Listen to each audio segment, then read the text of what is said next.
Bonjour à tous, bienvenue sur ce nouveau podcast Parlons Trading, épisode numéro 11. Nous sommes le lundi 13 mai et je suis très heureux de vous accueillir sur ce nouveau podcast Parlons Trading. Aujourd'hui, nous allons parler de Airbnb.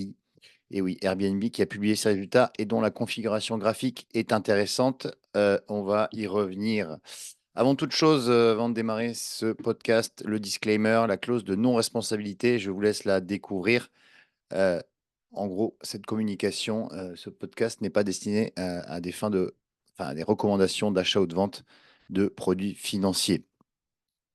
Alors, les chiffres à retenir pour Airbnb, eh bien, on a un chiffre d'affaires qui, au premier trimestre, est ressorti en hausse de 18% à 2,14 milliards de dollars. Et surtout, le bénéfice net est ressorti à plus 128% à 264 millions de dollars.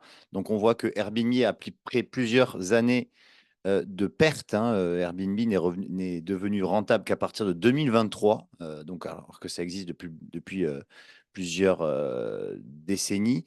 Eh bien, Airbnb est maintenant rentable et c'est quand même une bonne nouvelle, même si le bénéfice net n'est pas extraordinaire, on va dire. On a par rapport au chiffre d'affaires, puisque c'est 10 fois inférieur, mais quand même, on a un bénéfice net qui est en forte hausse. Alors, les événements clés, les éléments clés à retenir, c'est que c'est le meilleur premier trimestre de l'histoire du groupe, avec 133 millions de nuitées et d'expériences réservées, et une croissance à deux chiffres de l'offre dans toutes les régions. Ensuite, le groupe s'attend à une saison estivale record en raison de deux événements majeurs comme l'Euro de football en Allemagne et les JO, forcément les JO à Paris. Ça va être surtout le troisième trimestre qui va être excellent probablement pour Airbnb.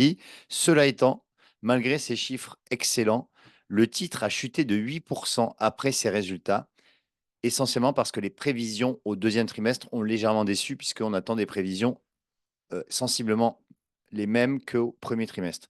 Alors, malgré ces bons chiffres, on voit ce que la bourse retient, ce sont les prévisions et en tout cas pour le jour de la publication de résultats.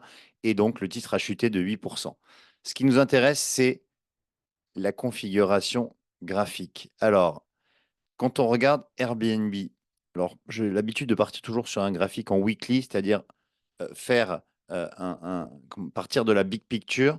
On voit que Airbnb, donc en weekly, c'est-à-dire en données hebdomadaires, a été introduite en bourse en décembre 2020. Donc ça fait même pas 4 ans que Airbnb est coté en bourse. Elle a tout de suite progressé fortement avec un plus haut historique inscrit donc en février 2021 à 219 dollars.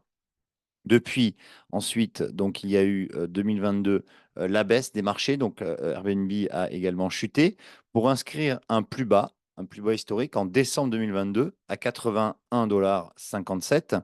Et depuis ce point bas de décembre 2022, on a une lente remontée du titre, d'ailleurs matérialisée par ce canal haussier que j'ai tracé, donc canal haussier dans lequel évolue le titre depuis maintenant un an et demi. Je vais zoomer en daily. Justement, le daily en données journalières. Donc, une barre représente une journée. Donc, vous voyez ici. Donc, ce qui nous intéresse, c'est l'évolution dans le canal. Avec, donc, j'ai tracé deux moyennes mobiles. La moyenne mobile à 50 jours et à 200 jours. On voit que la moyenne mobile à 50 jours a croisé en mars 2023. Donc, ça nous a donné un signal haussier sur le titre Airbnb, donc avec le croisement de ces deux moyennes mobiles. Et la moyenne mobile à 50 est toujours supérieure à la moyenne mobile à 200. On évolue, comme je vous l'ai dit, dans un canal haussier. D'ailleurs, ça a été donc la borne de base du canal a été tapée deux fois ici et une deuxième fois là.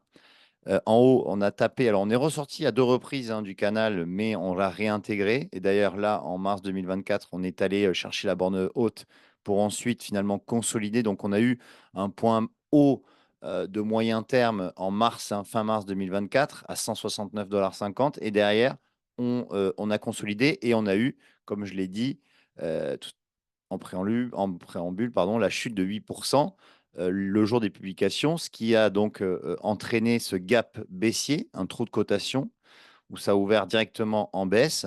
Mais ce qui est intéressant de voir, c'est que la tendance haussière n'est toujours pas remise en cause. Ne sont pas remise en cause et pour ceux qui pensent que Airbnb, la baisse de 8 c'est une bonne opportunité pour rentrer à l'achat, eh bien, effectivement, on peut déjà voir que le titre se dirige vers la moyenne mobile à 200 jours, qui se situe à 142,54 $. Donc, vous voyez ici. Et si on continue à baisser, on aurait déjà deux supports importants, puisqu'on aurait la borne basse du canal, hein, ici, aux alentours des 134 euros, et surtout 131 euros, pardon, 131,50 $.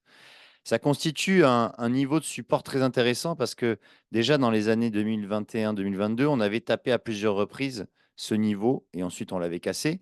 Et là, effectivement, on a retapé dessus en janvier de cette année pour ensuite rebondir. Donc si ça revenait vers 131,50 $, ça constituerait quand même un gros niveau de support pour ensuite repartir sur des plus hauts parce que, comme on l'a vu, Airbnb quand même s'attend à des chiffres excellents au troisième trimestre 2023.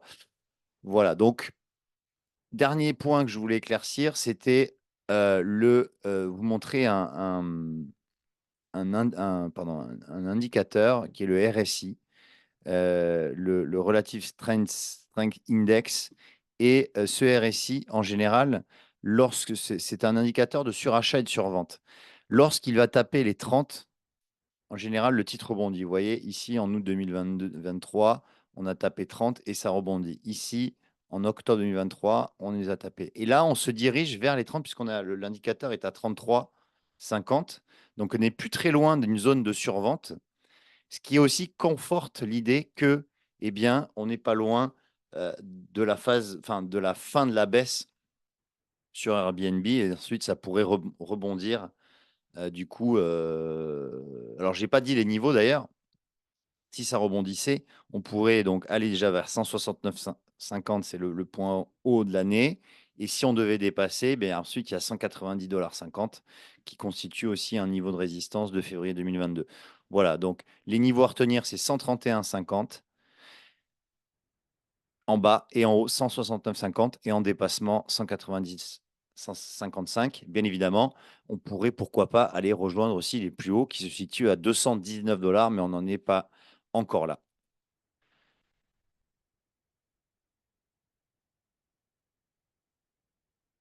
Voilà. Merci de m'avoir suivi pour ce épisode de Parlons Trading. N'hésitez pas à partager, liker si ça vous a plu ou faire des commentaires.